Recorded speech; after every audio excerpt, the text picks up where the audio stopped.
Right, we'll get all the official notices over and done with for start. Just in case any of you get overexcited and there's a bit of spontaneous combustion, there are fire exits there. One at the back by the ice cream. There's the main one at the back there, and there is one there. Hopefully you won't need to use them because we're not going to be that bad. Okay, you should all have a programme. Inside your programme you'll find one of these. It is a voucher for £5 off at Summersby House, who have been very kind to us and lending us loads of props and things for the pantomime, so I hope you're going to support them.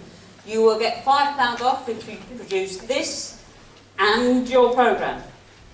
£5 off if you spend £30 or more, but not on feed or bedding. Sorry. Okay. The next thing is, please can you turn off your phones? Right. For those of you who cannot manage to live without some sort of communication via texting or whatever, the pantomime has moved up into the modern era, and we are now doing emoticons or emojis or whatever you call them. What do you call them? Whatever. So if you need a little prompt, you will be sent a text via me, and they will look like this. So what does that mean? Pardon? Pardon? Alright, I know this is going to get technical, but what does this mean? A little louder, please. Okay.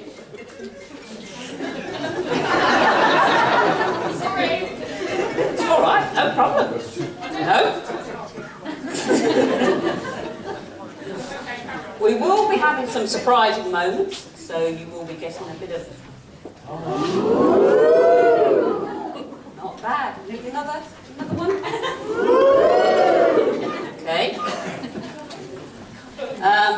Surprisingly enough, there will be times when we expect you to...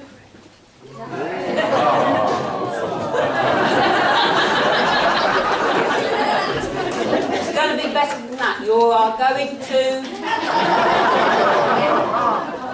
Thank you.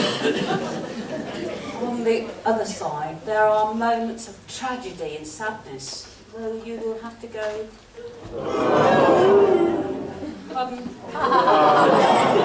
Look, we're going to have to do some acting. The least you can do is join in. Thank you.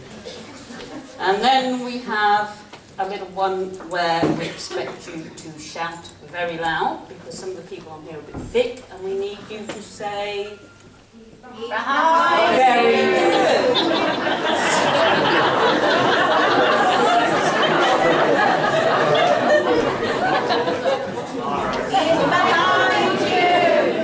Let's have it all together now. 1, 2, 3. He's behind you. Thank you. Now we'll have a little refresher course.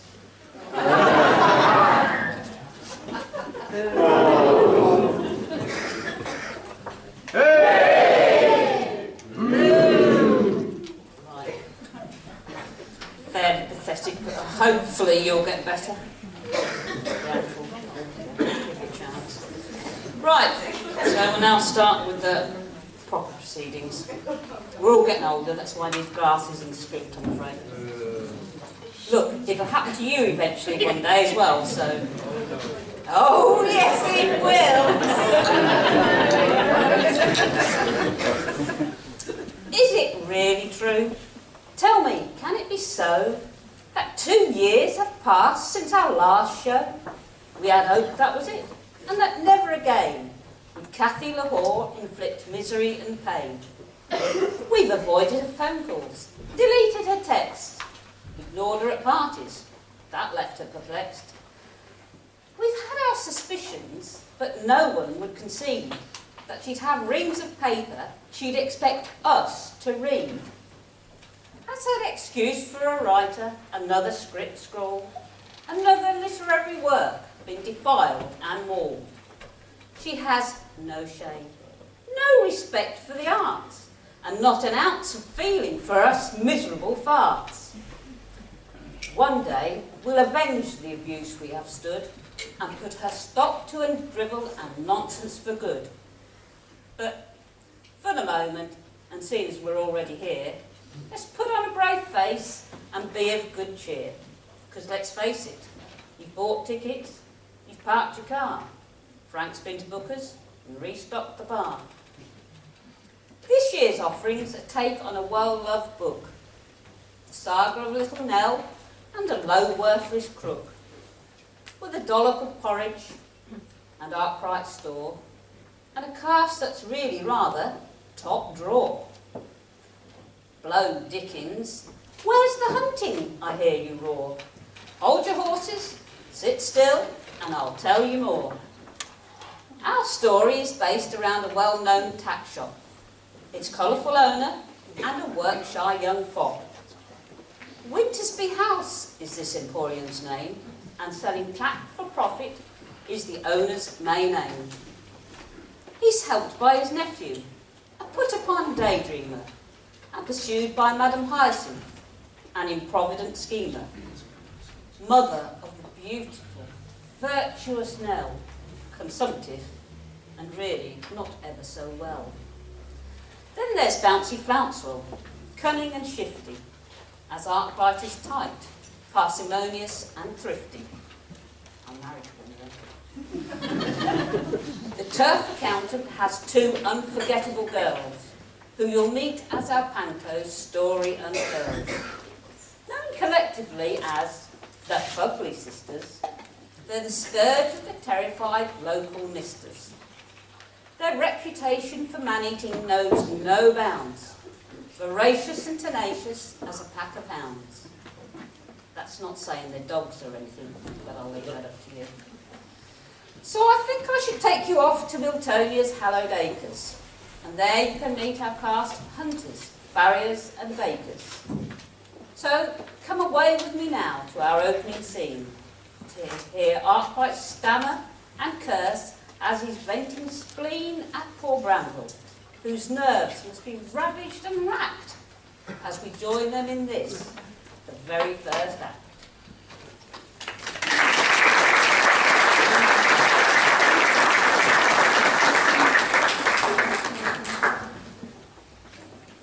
Good morning, Nurse Gladrine. Well, what can I get for you this fine day? Good morning, Mr. Chicken Stalker. I'd like a small tin of hoof oil for the phenomenon. Hoof oil? Well, let me see. I'm afraid we've only got the large ones. Oh.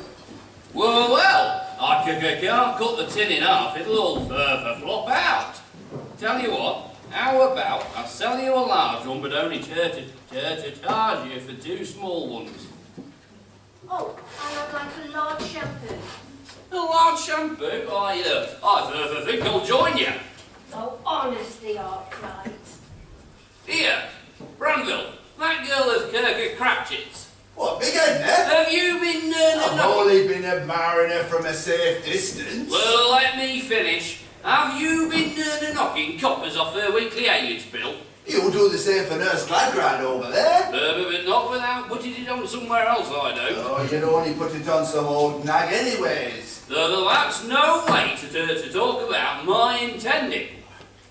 Oh, and here's a little something for the Christmas club. I can only manage £20 this week. I'm saving up for a new hat for the races. Hey, there's a thought, Nurse Gladgrind. How do you fancy doing your meet at the point to point? I could give you a lift on the crossbar army trade bag. There'll be no using your company vehicle out of business hours, Bramville. Yeah, do you remember when I took you to see Black Beauty? And I gave you that cuddle on the back seat, back all up majestic? Franville, there's a difference between giving someone a cuddle and holding them down so they can't get away. Anyway, Nurse Gladgrind, is there anything else I can get for you today? I've got a special offer on salt licks, and as luck would have it, I've got a bottle of tequila out the back. I can come over once I get off over here, and hopefully get off over there. Honestly, Bramville, you're worse than Arkwright. right these days. Oh, well, that's because he's under the formidable thumb of Hyacinth Sparkle Plenty. Widow, fashionista, parasite, and mother of little Nell, the consumptive deviant. It's a shame, really. There was a time when we were quite friendly ourselves. In fact, he proposed to me once, but I turned him down, I'm afraid. Far too penny-pinching and miserly. Do you know, once he asked me what I'd like for my birthday, I said, something with diamonds. He gave me a pack of cards. Thing is, I've still got a soft spot for the stubborn old fool. Oh, Well, things are certainly different now Madam Sparkle Plenty's on the scene. We hear it's all spend, spend, spend. He's like a changed man, all weak and docile when she's about. He's like a slobbery Labrador crossed with a blancmange. Might I say how lovely you're looking today, Nurse Emmanuel? No, you may not! Our grand king's daughter! Any compliments forthcoming from those lips are to be directed at me, and me only. I think it's time I went.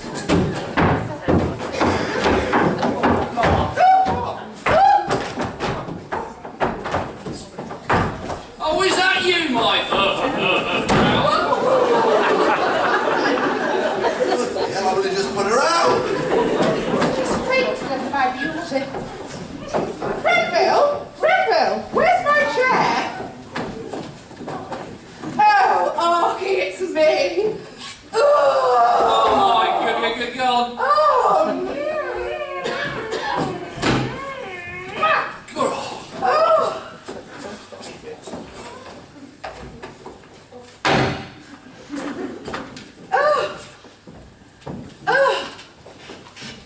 I'm absolutely exhausted. Nell and I have traipsed up and down Queensgate, looking for new bonnets for the Milton Point to Point. Haven't we, Nell? We have, Mamma, but I'm quite happy with my homespun plain bonnet.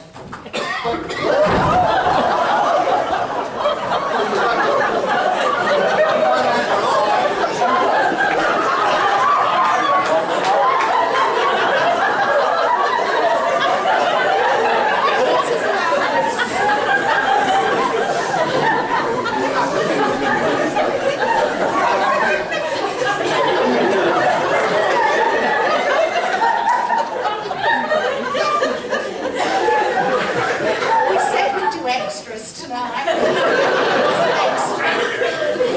Oh, there's nothing else for it. Nell and I will have to get a taxi to Milton Keynes tomorrow and traipse round the shops there. We have to, Mamma. I myself am quite content with my old frock. I will quite happily lock myself away in my attic room under candlelight, and I will make do and mend as I need to. But if you insist on buying me a new one, Mamma, I will not go against your dearest wishes. So it looks like you were successful then, my sir, sweet. Well, no, not exactly. No. Oh, my love dumpling.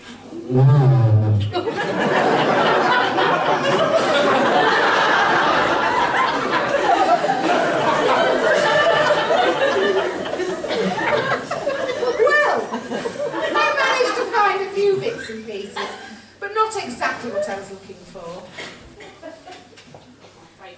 But my fragrant rosebud, what about that new frock I bought you from Matland last week? I found it most fetching. What? That old thing? I can't be seen dead in the Milton Point-to-Point members' enclosure in that. But then again, if Arky Walky wants his Cynthia Winky to wear the old Matland dress, then I'll wear it. But you see, Cynthia Winky didn't want to let her Arky Walky down